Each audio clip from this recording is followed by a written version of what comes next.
Hey everyone, Omogonix here and welcome to part 5 of my tutorial series where I teach you guys how to make a horror game in Godot. A first-person horror game in Godot to be exact.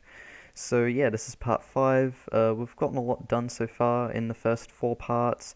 We've basically just been working on the house's environment and, you know, the models and stuff, and we've also added a bit of interactivity with the light switches and the doors. We are going to be doing some more stuff like, you know, opening closets and drawers eventually. All that sort of cool stuff. So anyways, without further ado, let's get right into today's tutorial. So first thing I want to do actually is I just want to sort out my nodes a bit here. But yeah, I really do like to make sure that my nodes are all sorted out. So then, you know, they're not too, you know, all over the place and crazy and hard to find. I do like to make sure they're all sorted. So the first thing that I would like to do is I'll grab my couch and I'll control D to duplicate it. So now I'm duplicating my couch and I'm gonna add it into the basement. So there'll be like a little, you know, a little section down here where, you know, the family might want to come down and watch some stuff in the basement. Alright, nice. So now I've got a couch here because now we're gonna get the drawer and TV. I'm gonna select these both at the same time. Press Control D to duplicate, and now we have our TV and drawer down here as well. So yeah, you guys can do whatever you want. If you're making a basement too, you can add in whatever furniture you want. Now if I'm going to add in like some chairs. So I've got a chair here. There we go.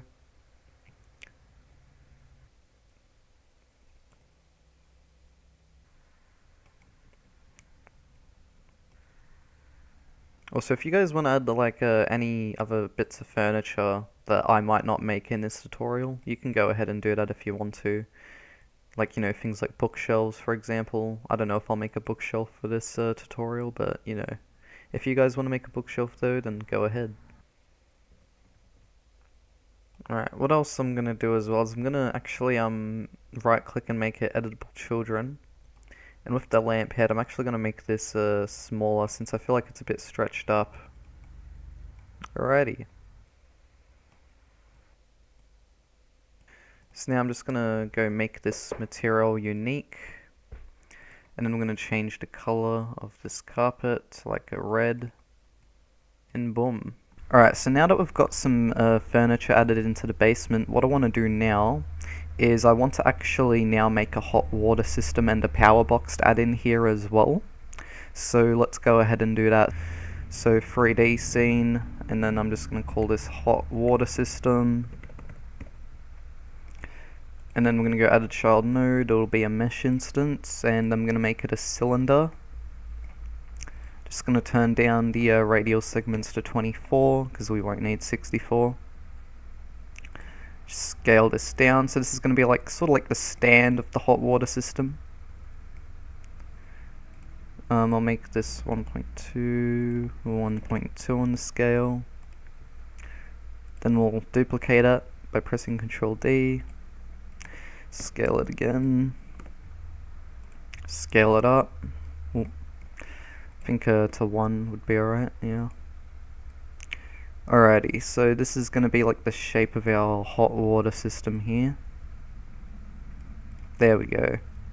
Alright, so that's like the base of our hot water system. Alrighty, so what I'm going to do now is I'm going to actually apply materials to it. So we'll just get in these metal materials here. So we got this one, and then should we add in the gold one as well, or should we make like a different variant of like this metal one, like a darker one? I think we'll do that. Let's go copy this. We'll call this metal free, and then just turn down the coloring there to something a bit darker. Apply that, and then boom. Yeah, now we have a darker metal color, which I think looks nicer. We'll save this scene as well into my scenery folder. Alright. So next up what I'm going to do, add child node again. This time I'm going to get a cube, so a box shape. So on the side now I'm going to basically like do sort of like a pipe that goes into a wall kind of thing. You guys can, you guys don't have to make a hot water system if you don't want to as well. I'm just doing it for this tutorial for the house I'm making. You guys can do whatever you want though. I do like to show me doing these objects, however, the furniture that I do make, just in case you do want to make it yourself as well and follow along, sort of just, you know, to practice with your model making and stuff like that. So this is going to be like sort of like the pipe that goes into the wall.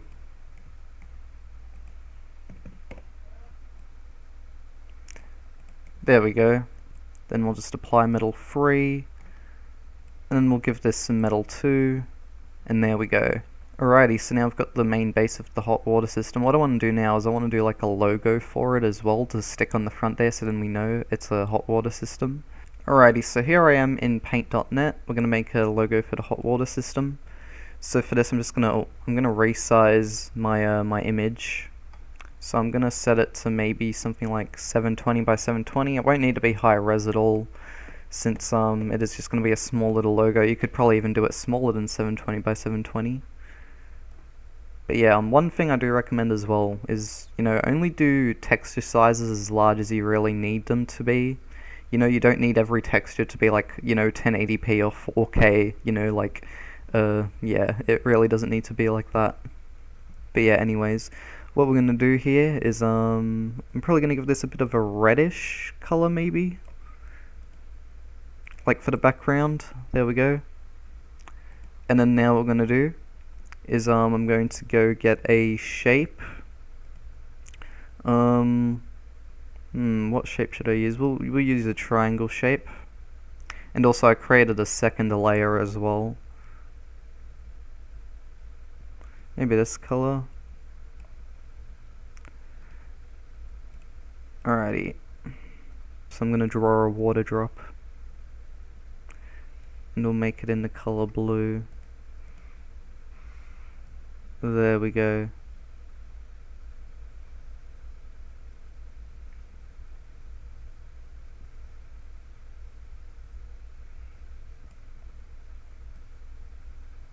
So now I'm just adding a bit of white here. I'm gonna add just a bit of extra detail to this logo. Don't really need to, but I want to.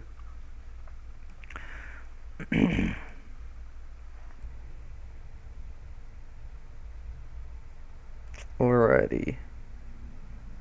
She'll make this like a dark blue. Yeah, there we go. Alright, so there is the hot water system logo. Yeah, there we go. Alrighty, so now we have our hot water system logo. Now I'm gonna export that into the project. Actually, wait. With this background, we'll actually get rid of the background. I just decided that I want it to be transparent, the background. So I'm actually going to make this transparent. So where is the magic wand tool? That's what I'm looking for. There we go. Get rid of that and boom. Yeah, we're just gonna have it transparent, I've decided. Alrighty, so here we are back in the project. So what I'm gonna do now is I'm actually going to add a new child node to my hot water system. This time it's going to be a decal. So if you don't know what a decal is, it's basically a way of, like, let's say for example, right, you wanted to put like graffiti in your game or something like that, right? And you want it to sort of like wrap around, you know, walls or whatever, or, you know, if it's blood, stuff like that, right? Yeah, decals are very good for things like graffiti, blood, you know, all that sort of stuff, because it actually wraps around certain objects. So let's say for example you want to put something on a wall, right, but you also want it to wrap around onto the table that's also, like, you know, next to that wall or whatever, right? Well, you know, you can do that with decals. It's pretty cool. It just wraps around objects. So yeah, so anyways, let's go, hopefully I explained that right, but you guys will see what I mean when I apply it. So let's go apply an albedo texture to the decal. So just select your decal, then go to, you know, apply an albedo texture. We're going to apply the hot water system. And boom, so now we have the hot water system logo, and as you can see, it's sort of just like wrapped around. It wraps around the objects here, as you can see. So as you can see, it is a bit stretched out. However, I think if we rotate it, there we go. If we rotate it by 90 degrees on the x-axis, it now appears more right. We can also use this box here to sort of stretch where we want the logo to appear and how visible we want it to be. So yeah, so decals are very useful for this kind of thing. And also the cool thing about decals as well is whatever material that it's sitting on, it will have that applied to it as well. So this decal now has more of like a metal look to it because it's actually wrapped around the object with the metal material. So whatever material your decals are on, it will basically have that material, like the normal map and the sort of roughness applied to it as well. Alrighty, so now we have our hot water system logo. Alrighty. So now that we have our hot water system logo, we can now add collision to our hot water system. So what I'm going to do is I'm going to go add a child node. It's just going to be a static body 3D. Add another child node to that, collision shape 3D.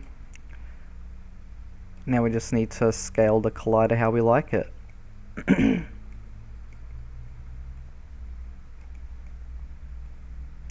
Alrighty, there we go. There is our hot water system now. It should be ready to put in action. So let's go into the house scene. Now let's go add in our hot water system. So we do want it to be probably a bit bigger than the player. So let's just scale it up.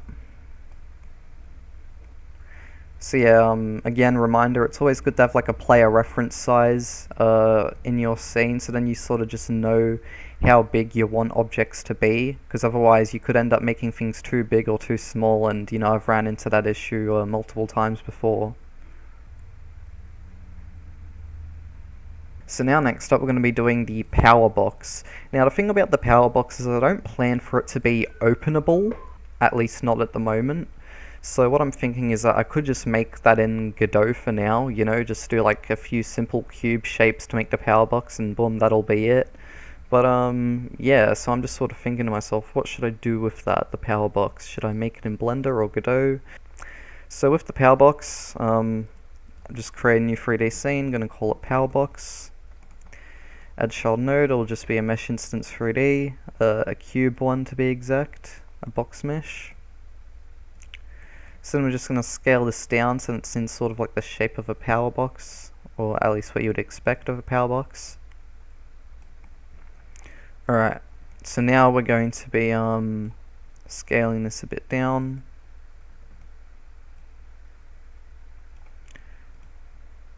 So this is just a second duplicated cube.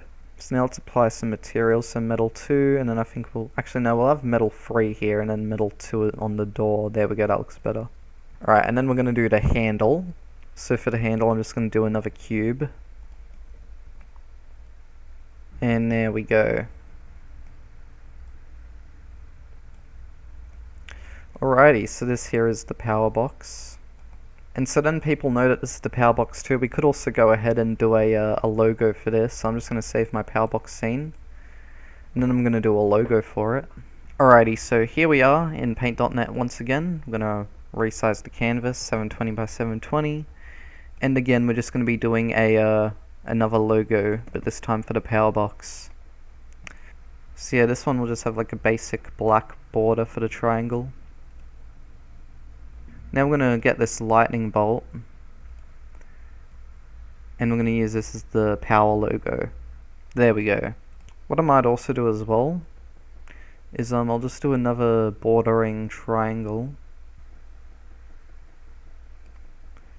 just because I like this sort of like white border.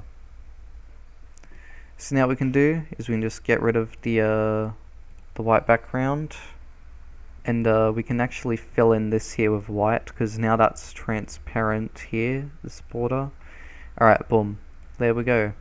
Now the logo is ready. In fact, something else we could do as well is we could do a white border for the lightning bolt. I just realized that that would actually be a good idea. Alright, so that's going to be the logo there. So I was saying before I was probably going to use a quad mesh, but I think I will use a decal again, since as I mentioned before, decals also have like material, normal maps and roughness applied to them as well. So that will be useful, I think, for the power box logo, so we'll make use of that. So let's go add child node, and this time it will be a, oops, I accidentally just wrote add into the search. I meant to write decal. Alright. And boom. So that there is the power box logo. And when it comes to collision, we probably will give this a bit of collision just because it is going to be something that's sticking out of the wall, so the player would probably be able to clip through it. Give it just a box-shaped collision. Now we just scale it. Now there we go. Alrighty. So now let's go to the house scene again. Now we're going to add in a power box. Let's add in the power box.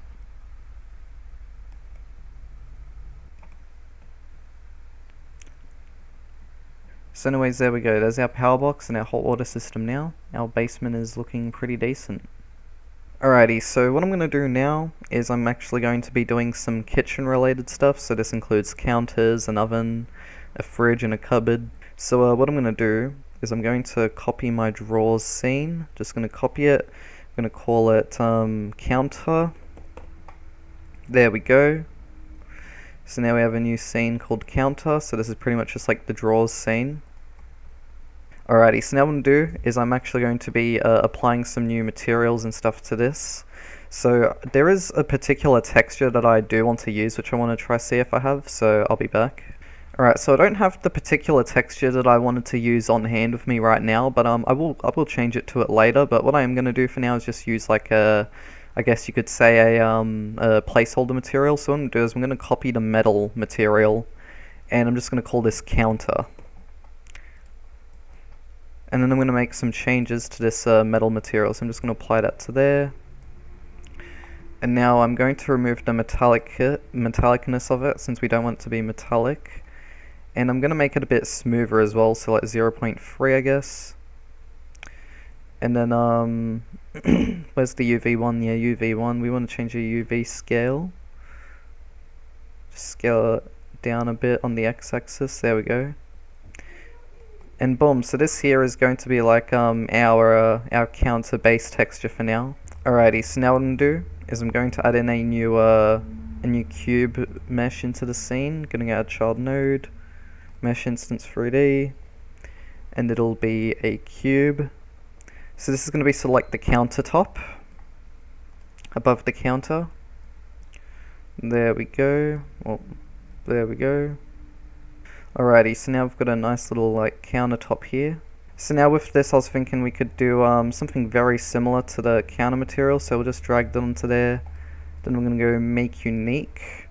And I'm going to change the albedo color to maybe like something a bit bluey. Yeah, there we go. Something sort of like that. Alright. Yeah, let's just go copy value. And we'll see how it looks anyway. Yeah, I think that looks alright. We'll use that. And boom. And then with these stands down here, we'll probably do the same sort of blue material as well. Yep. Alrighty. So this is looking alright for now. And now with the knobs, I want to change them from the gold metal to just the regular silver metal. I think that'll suit the style more. There we go. Alright, so with the counter, I'm going to scale it down to 0.92. Because I just checked the drawers before and that's what I've got that scaled down to, so I think that might be a good height. Alrighty, so yeah, this is pretty much just the same as the drawers, but you know, just colored differently because I was too lazy to make a whole separate object. Okay, I want to make these counters look better. So see this stand right here, I'm going to remove this, and I'm just going to grab this here, and I'm going to move this into the middle. Boom, and then we're just going to stretch this out.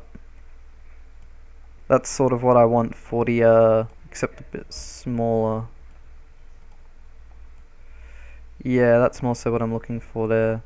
So I think I should probably scale this back up to like 1 now, probably. So I've got 1 counter, and then I think I'm going to have like a second one. Shrink down the drawers a bit, like that. Maybe that might help. Yeah, I think that helps a bit. Alrighty, so here we are in Blender. I'm going to be making a cupboard and fridge right now. So we're just going to scale this up a bit. And now we're going to Control C, Control V. Just copy and paste this in here. What I'm going to do is do like a top compartment. And then I'll do a bottom one as well. So we've got the top there, and then we'll have the bottom. you'll see what I'm going to do here. So now I've got these here, I'm just going to Control C both of them, so I'm going to select both of them, Control C, Control V. Now I'm going to select these two, select this, then I'm going to click onto the arrow, go Edit, Boolean, Difference, and apply all cutters, and boom, now I've cut into them. Now I've cut into this cube I meant. And now we're just going to create these little like doors for the cupboard. Now I'm not too sure if this is going to be something which the player can open, but just in case I will have it here anyway. But yeah, so now we're going to do the handle for the fridge cupboard. It's pretty much going to be used for both this model is. So I've got this handle here, copy paste, just make a smaller little cube to put in underneath.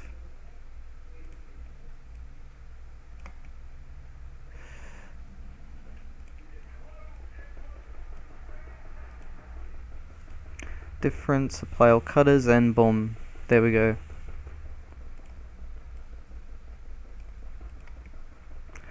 And boom, so now we have our cupboard slash fridge. So now what I'm going to do is I'm going to now export this into Godot.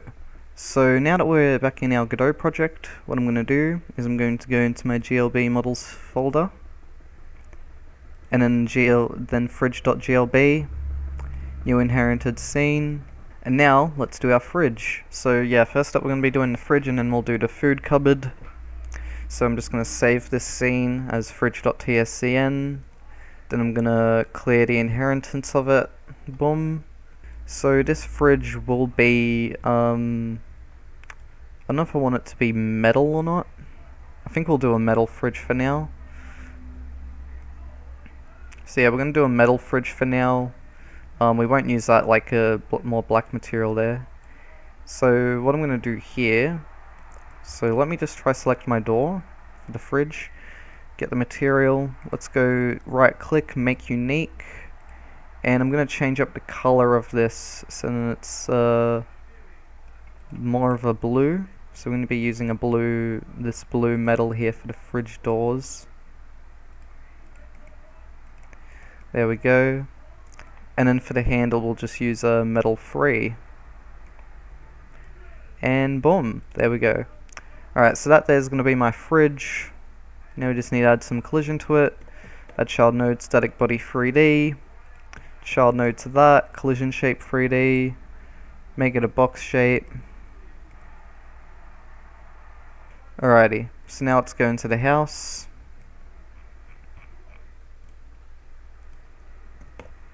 Fridge.tscn. Alrighty, so now here we have our fridge. Might even scale it down a bit like that. Yeah, there we go. Rotate it by 180 degrees. And here we are. So now we have a fridge. So something else which I just noticed is how with the counters, I actually forgot to rename their node to counter. They're just still called drawers. So I'm going to rename the node to counter and counter 2. There we go. So for the food cupboard, what I'm going to do is I'm going to go down to the fridge scene. So wherever that is, I think it's here. There it is. And then with the fridge scene, I'm just going to duplicate it by pressing Control D. And I'm going to call this cupboard, or food cupboard. I should probably call it to be more precise. And duplicate, and there we go. So now we have our food cupboard. So we'll drag the drawer material into there. That looks alright, I guess. Let's just make unique. And then with the UV scaling we might touch upon this. Yeah, I think that's better. That's a better fit for it, I think. Alrighty, so we've got that done. Now let's try using this, and yeah, this normal drawers texture works well for them doors. So yeah, also with this, I'm gonna make this a bit darker, and there we go. Alrighty, so now we have our food cupboard. It's as simple as that. So I should also probably rename the parent node here to food cupboard. There we go. So now let's go add it into the scene. So we'll make it the same scale as the fridge. So the fridge is 1.09 in scale on all axis. Alrighty. Alrighty, so now they're pretty much the same scale. Just going to be next to each other like that. And boom. I think the food cupboard's a bit more in the ground than the fridge is. Yeah, alright, boom. Done. Now what we've got to do for the kitchen, for at least the main stuff for the kitchen, is the oven. And then we'll be pretty much done with the main stuff. Also, I'm just going to disable the grid since it's kind of annoying me. If you ever want to disable the grid in your scene, you just click on these little icons. You just click on this little icon here in the top left of your scene view. Then you can toggle view grid just like that, and yeah. Now before we do continue on with making the oven, one thing I do want to play around with is the world environment node. So I'm going to go to my main level scene. So here it is, our main level scene. And yeah, so I've got my world environment node here, and I want to play around with some of these values to try and, you know, sort of get the sort of look that I want to for now. Now, I will of course play around with the world environment node more once we do add more into the game, since, you know, literally right now it's just a house. I do want to do an outside environment and stuff like that as well, just a small outside environment and stuff, so it's not just completely bare. But yeah, for now though, I do want to play around with the world environment node to get sort of like an idea of what I want to do for the environment in this game, so let's get on with that. Alrighty, so what I'm going to do for this scene is I'm going to make it nighttime. I was thinking that I was going to do daytime for the game, but I think nighttime would suit a horror style better. I mean, daytime can be fine for horror as well, but I think that nighttime is just, you know, more suited for it. So we are going to do a nighttime based scene. So what I'm going to do first is I'm going to go into my sky here, to my procedural sky material. And then what I'm going to do is I'm going to change up my sky's color. So with the top color, for example, I'm probably going to make this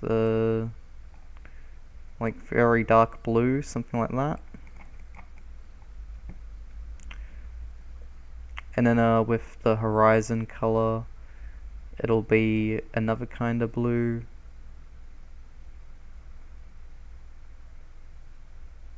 Maybe like that. Alrighty. And then with the ground, we'll change the color of that to just black. We can just do a very dark blue there too. Then with the horizon color, I'm just going to copy the value that I've got here and then just paste it here. Oh. And boom, there we go. So that's going to be my sky environment. And then with the cover module, I'm going to put a noise texture 2D, and this is going to be for like the clouds. So there will be clouds at night, but they're going to be darker, not white like this. So oh wait, I'm going into the wrong there we go, we're here now. Alrighty, so with our noise, I'm going to make it seamless, and the reason as to why is because, as you can see here with our skybox, with the clouds, there is a massive seam there. But if I tick seamless, now that is no longer there. We do have this thing up here, but we can easily ignore that just by making it so that our player can't look straight directly up, you know, like they can look up, but just not completely up. But yeah, because I don't know another way to fix that. I mean, it could be something that I'll look into, but yeah. So anyways, now let's change up the color of these clouds here. So I'm going to add a color ramp, new color ramp gradient. And with the white here, I'm going to make these like more gray. Maybe even give them a bit of a blue tint as well. You know, something like this. There we go. Looks like a nice night sky. But yeah, I do like how noise does that. Oh, and also with the directional light, we can just turn that off as well, since it is going to be nighttime, so there won't really need to be any, you know, directional light. And might even add a bit more variation to the cloud colors as well, perhaps. Add a bit of more black there, I guess. Actually, no.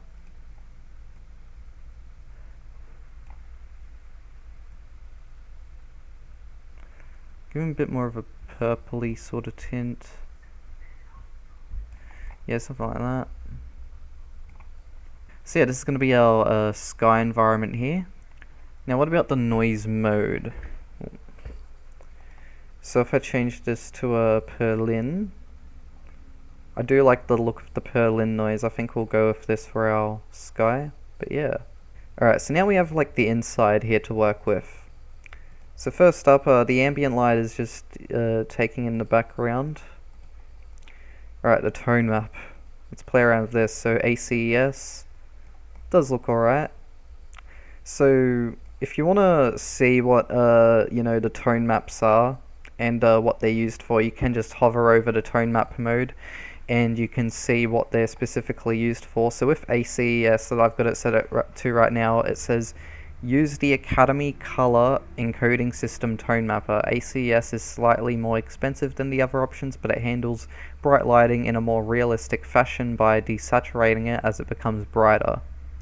So yeah, so basically this is supposed to handle lighting in a more realistic fashion. But yeah. So I do like the look of Filmic the best. That is probably my favorite tone mapper in Godot. Linear just looks very dull. Hard is kind of a bit too bright, but then Filmic, it has that nice blend of contrast and brightness between it. You know, it's sort of like a mix between Hard and ACES in a way Filmic is, but yeah. So SSR, I don't think this scene will need to use SSR. SSR is screen space reflections. So as you can see here from a distance, you know, there's sort of like a reflection being applied onto the TV screen there. You'll notice it more so with like smooth materials SSR. Like as you can see here when I'm enabling and disabling, you can see difference there. But yeah, I think you can see like the handles from the fridge reflecting there onto the base of the fridge. You can also turn up the steps value, which I think makes the reflections like more accurate. So as you can see now, the fridge is a lot more reflective. If I set that to 512, then it's even more reflective, but you know, I recommend not putting that too high if you want to use screen space reflections. SSAO. There's not really much use for SSAO right now, I think. I mean, I can't really, you know, see any difference when applying it, and the reason as to why is because if you've got like, you know, lights everywhere in your scene. Now I'm pretty sure with SSAO in Godot, you know, if there is like, you know, light going everywhere like how we have here in the house, you won't notice SSAO being applied at all because it won't need to be applied. There's no reason for SSAO to need to be applied, right? But as you can see here with the TV, when I apply SSAO, you can actually see that there is a change. And the reason as to why is because there is no light hitting at this point of the TV and the drawers here, so you can see SSAO being applied. The same I think could be said for the couch here as well. Yeah, as you can see, SSAO is being applied there. So basically, yeah, it just applies more, you know, just applies more darker outlines onto areas where there's no light hitting. So as you can see here in the basement, for example, there's no light in this area, so using SSAO actually does really work here. So I am going to use SSAO, you know, because even though you don't really notice much of an effect of it in most of the scene, it is definitely something that you can notice in, you know, parts of the scene where there's less lights, like even at this pillar here, for example. So yeah, I am definitely going to have SSAO applied by default. Now SSIL, this is screen space indirect lighting. This basically just makes it so then light is like, you know, bouncing from each other, basically. So as you can see here, the screen space indirect lighting effect is enabled. Screen space indirect lighting is a form of indirect lighting that allows diffuse light to bounce between nearby objects. So yeah, just as I said before, indirect lighting, SSIL, basically it just bounces lighting between objects. Then we have SDFGI. So SDFGI, this is a form of global illumination, sign distance field global illumination. So I do like using this for some of my games, for example, Acibis Delucolo, and I think a Project WCX I'm currently using it for as well. But yeah, basically this just, you know, it applies global illumination to your scene. There's other methods of applying global illumination as well. One method which I'm probably going to use for this game is Voxel GI. But I'm not really too sure yet if I will use that or SDFGI or, you know, even Lightmap GI. I guess we'll have to wait and see. But for now I might actually have SDFGI enabled just because I like the colouring it does provide to the scene. In fact, I'm going to turn off gizmos for now just so I can get a better look at the scene. But yeah, no, I do like the sort of, lighting that SDFGI does apply. So I might actually have this enabled just for now, until maybe I use Voxel GI or, I guess we'll just have to wait and see later on. I'm just playing around with it for now. And also, use occlusion is something that I'd probably enable for indoor environments as well, just so then you don't have light leaking in from places, but yeah. Alrighty. So, yeah, SDFGI, I do like the look of this, so we're going to have it on for now.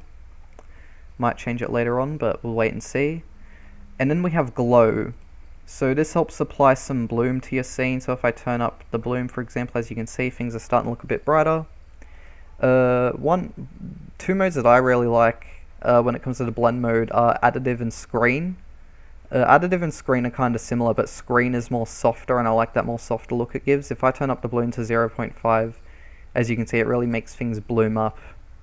Now the only negative about this is the fact that I don't want things to really bloom up. I mean, yeah, I know that all the lights are on in the scene currently, but yeah. Usually I find a good value for this is something like 0.25 for the bloom. There we go. In fact, I think the ACES tone mapper actually does work really well with this sort of lighting in the scene that we've got going on right now. Especially since we've got glow enabled. Because we've got glow enabled, that actually really makes ACES seem a bit more appropriate to use. So then we have fog. So we all know what fog is. Basically, you can change up the density of it, to make it more dense if you want to, stuff like that. Now, I don't think I'm going to use fog in my game, but you can if you want to, of course. Alright, so then we have volumetric fog. So what this does is it applies volumetric fog into your scene, and that's just basically fog that comes from lighting. So it's sort of like volumetric lighting, basically, is what it is. You can also change the density of it, you can change the coloring of it, that sort of stuff, and yeah. One thing I do like to do when using this is I like to turn off temporal reprojection, because I find that can sometimes cause issues. So when you turn off temporal reprojection, then volumetric fog works pretty well. But yeah. I don't know if there's really a reason for me to have it on in this scene. But it is a nice option to use if you do want to use it. It also affects the entire sky as well, so I don't really find it favorable unless you do, turn off the sky effect. You can do that if you really want to. I might actually keep it on, just because I do like that little bit of, fogginess it does bring, like it is a nice little soft feel. But yeah, so now we have a bunch of, stuff applied. Again, we will probably be changing some of these options up later on, as we do continue to develop the game. But yeah, this is just what we've got for now. And then our adjustments, so this is where we can adjust our color and stuff. So we can change the saturation, for example. Here it is at 2. Here it is at 1.2, and then 1. But something which I've been doing lately is I've been playing around with the color correction. Because with the color correction, right, basically, if you add something like a gradient texture, for example, then we click into it. Let's just add a new color into the middle here. And as you can see, when I change up the color gradient, it actually, it changes around it corrects the color of the scene to how you would want it. You don't have to use color gradients. There are other sorts of things you can do as well, other sorts of textures you can use. But yeah. So I might actually apply some color gradient into my scene. Maybe something a bit more darker perhaps. Just to give off the mood a bit better. But yeah, you guys can play around with the color grading too if you want to. Yeah, I think that is a nice look for now. Of course, later on we might change it. But yeah, I do like how, things look a bit, blue and gloomy right now. Now let's play around with like the contrast and stuff. So I might set the contrast to 1.2, maybe 1.1. Actually, no, we'll just leave it at 1 for now. What about the saturation? Change it to 0.8. I do like how it's a bit duller at 0.8.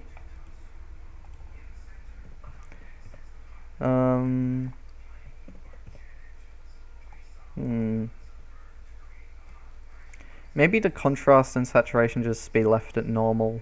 So overall, this is what we've got so far for our scene. I'm liking it so far.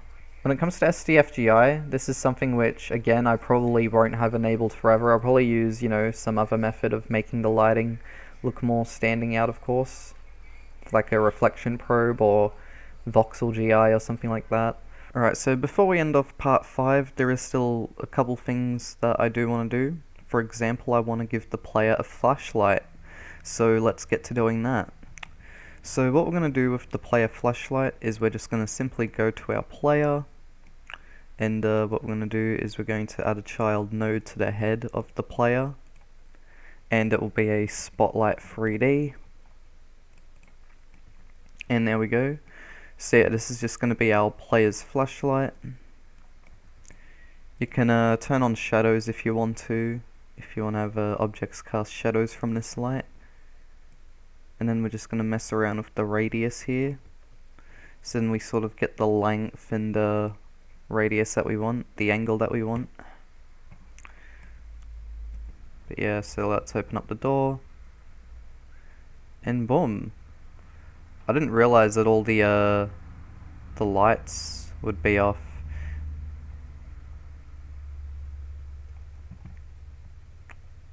But yeah, as you can see, it's all dark and spooky in here because all the lights are off now.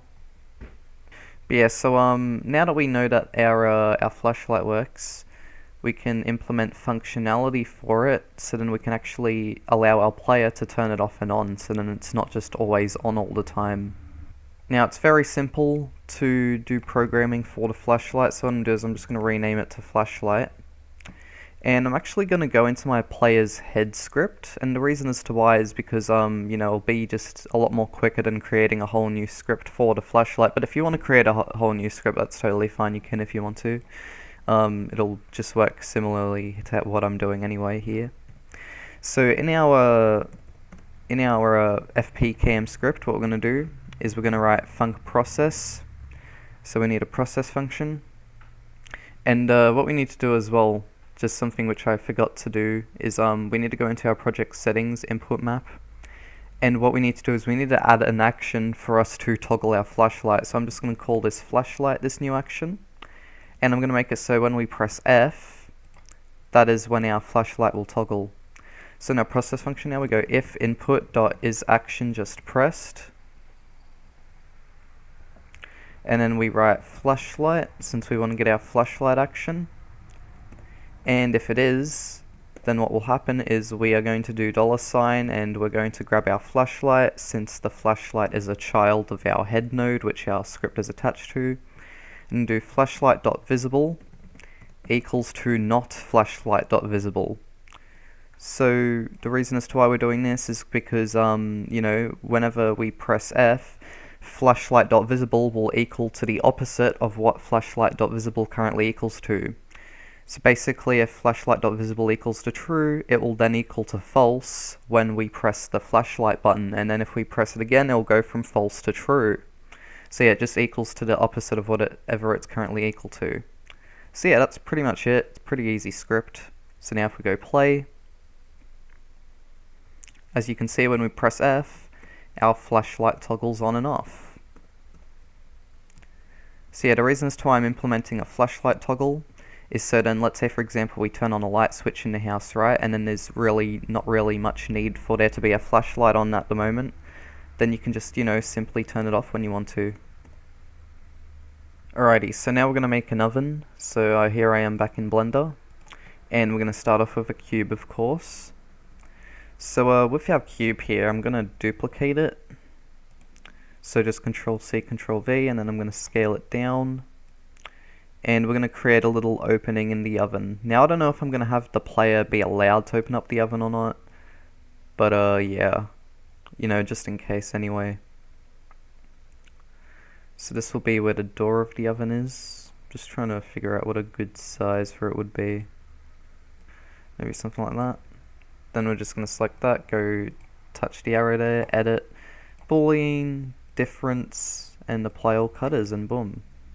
Alright, so now let's go get another mesh. It will be a cylinder mesh this time. So these are going to be like the knobs for the oven. And this isn't going to be like a realistic looking oven or anything, just, you know, very basic. Alright, so here we have our knob. Then we're going to shade auto smooth. There we go. This is one of the knobs of the oven. Then we're just going to Control C, Control V. Actually, wait, no, not yet. Not yet, actually, because there's something else which I want to do. So let's get out another mesh, a cube, and this will go onto the knob. This will basically, you know, determine. This will basically, like, you know, measure or determine, like, where the knob is turned, basically. Alright, just scale that down. There we go.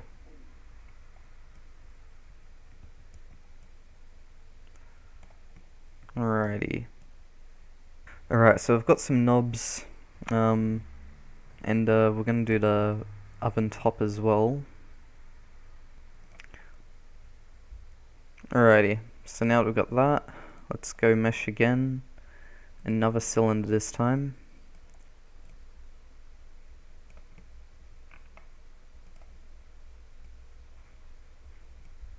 There we go.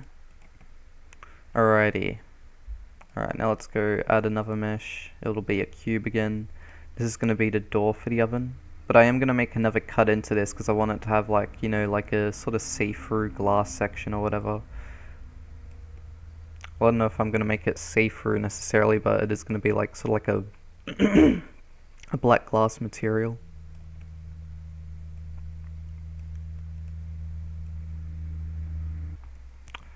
Control C, Control V again.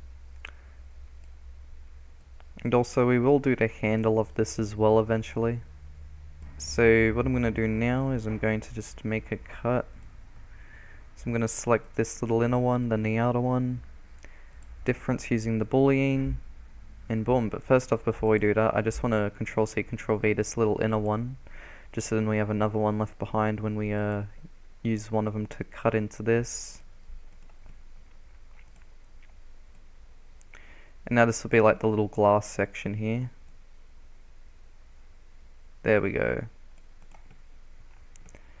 Alrighty. Now what we're going to do is we are now going to... I'm just going to copy and paste this cylinder here. Move it down here. This is going to be part of the handle for the oven door.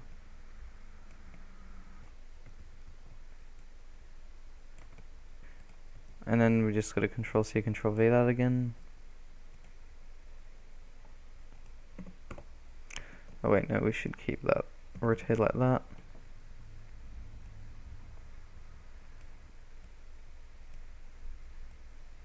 Alrighty, there we go. So that there is our oven. Of course, you guys could probably make a better one than this if you want to, but yeah. So now that I'm done, I'm now going to save it, and I'm going to export it into my project.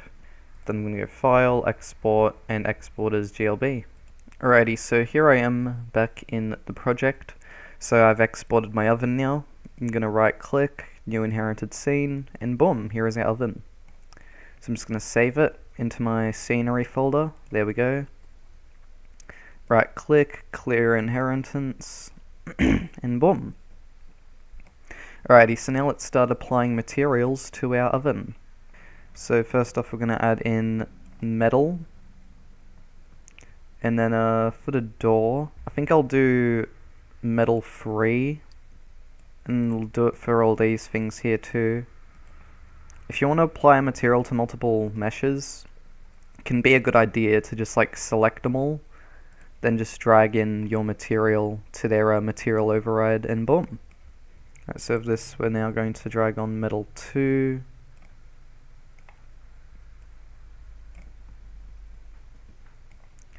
Then metal 3 again.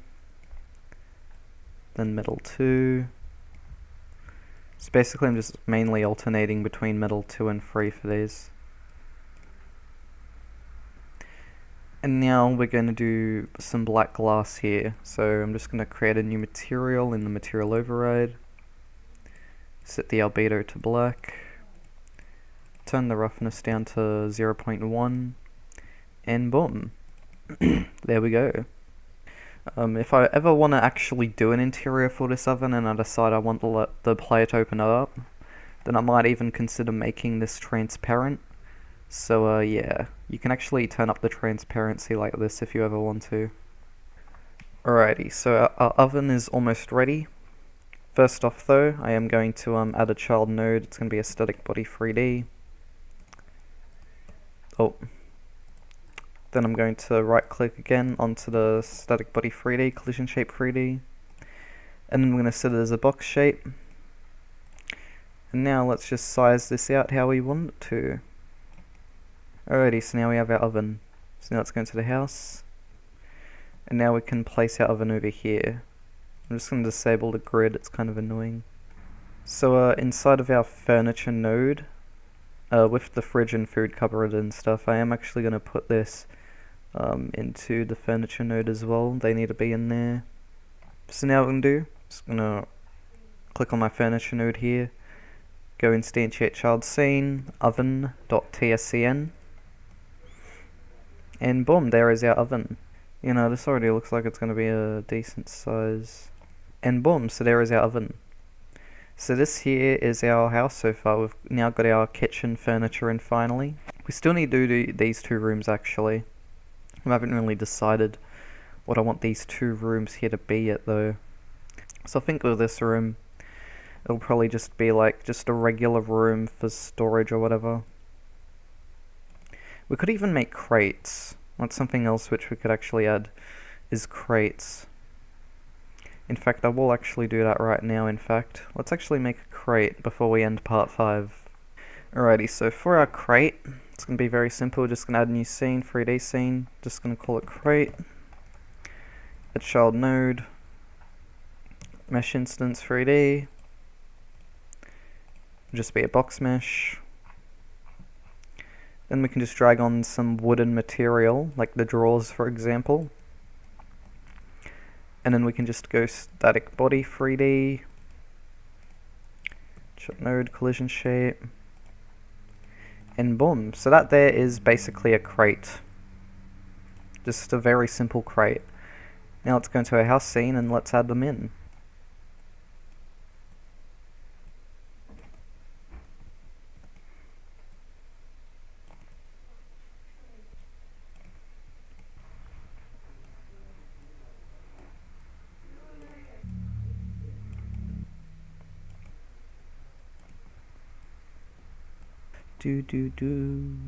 Alrighty, so we've got a 9 crates around so far. We are gonna do a few more.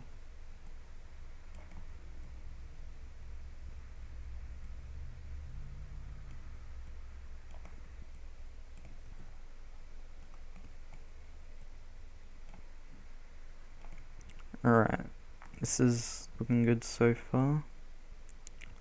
Alrighty, so I think I'm done placing around crates. I've placed around quite a bit of crates now. Alright, so yeah, what I've decided, this is going to be a basement bathroom. I know it probably is a bit big, but oh well. We're going to use it as a basement bathroom anyways. So let's just copy and paste the toilet here. So we just duplicated the toilet and now we're just moving it down. There we go. In fact, something we could probably do here is maybe create like an extra wall or something. It's like wall off a part, because I have a bit of an idea for like the structuring of this place. So into like the mesh section here, I'm just going to create a new mesh.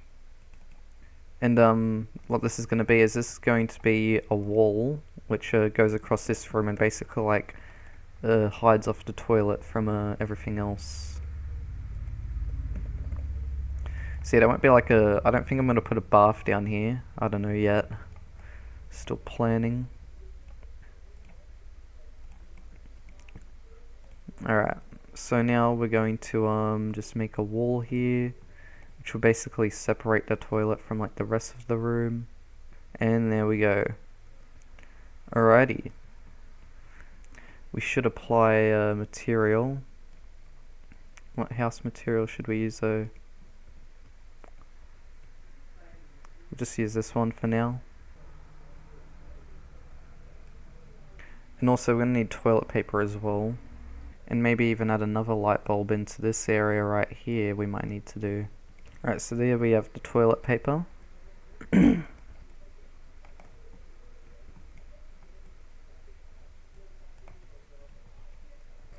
There we go. Alright. This room's starting to look alright. But yeah, we do need to do another light switch though. Just copy that, paste it over here. Then we just need to change the light bulb it's attached to, so light bulb 12. So let's just change that. And boom. Might even add another mirror as well. So I think that's going to be it for now. Of course, we will be doing more stuff in the future with the environment probably, you know. So yeah, there will be more decoration and stuff. I'm thinking about even making some more paintings and adding more paintings down here, but yeah. So anyways guys, that's probably going to be the end of part 5. Before we do end it though, I am going to just, you know, quickly test out what we've done so far. So let's do that. Let's go play. And let's see what we've got. So as you can see, we start out here. One thing we need to do is we need to do the outside environment, of course. As you can also see, we do have a skybox, a nice skybox.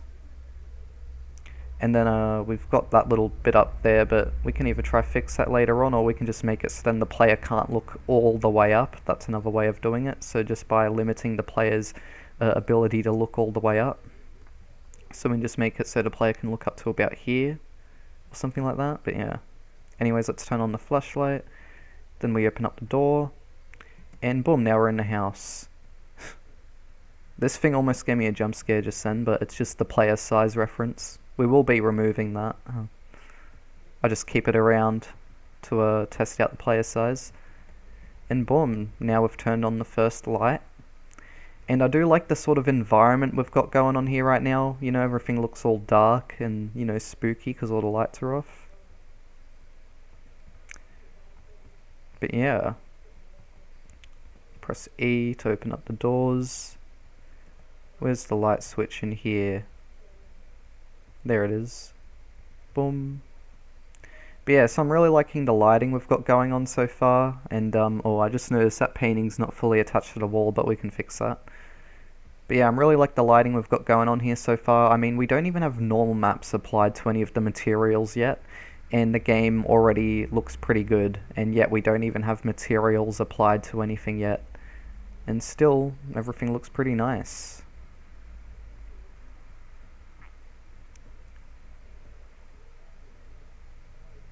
Also, look here how we have reflections now. See that? It's because of the SDFGI. Because SDFGI, Sign Distance Field Global Illumination, it applies reflections as well. So as you can see, we now actually have some neat little reflections on the mirror there. So let's turn on the light, and boom. And yeah, as you can see, we've got some reflections. Now, yeah, they're not the best, but hey, it's reflections, I guess. Not the best reflections, but it's reflections. They exist. Indeed, they do. We've got the toilet. Got our paintings. But yeah, I'm really liking the style for the game right now. Like, I like how I set up the world environment node earlier on. And oh yeah, the basement looks pretty dark down there. I think we can turn on the light here, yeah. Then we can come in here. Where's the light? There we are. But yes, overall this house looks pretty neat. Can also turn on the light here. Now let's head downstairs. So here we are now in the basement. And also the player can walk pretty fast right now, but I am going to turn down the player walk speed soon. Oh, did I just get stuck? I think I just got stuck in between two colliders. That's a bit of a bug there that I'll have to fix up. But yeah, so our player just got stuck. Let's go back down into the basement. I will fix up those colliders. But yeah, so now we're in the basement.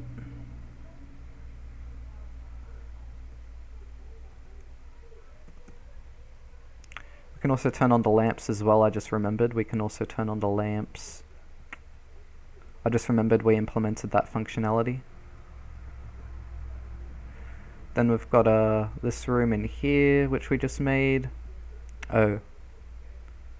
That's leaking through that light there. Does that have shadows on it, the lamp? I don't think it does, doesn't it? If it doesn't, then I'll probably have to apply shadows to it because we can't have the light leaking through there. But yeah, so these lights here all work. We've got the reflection in this mirror as well. Again, the reflection is a bit but it's a reflection.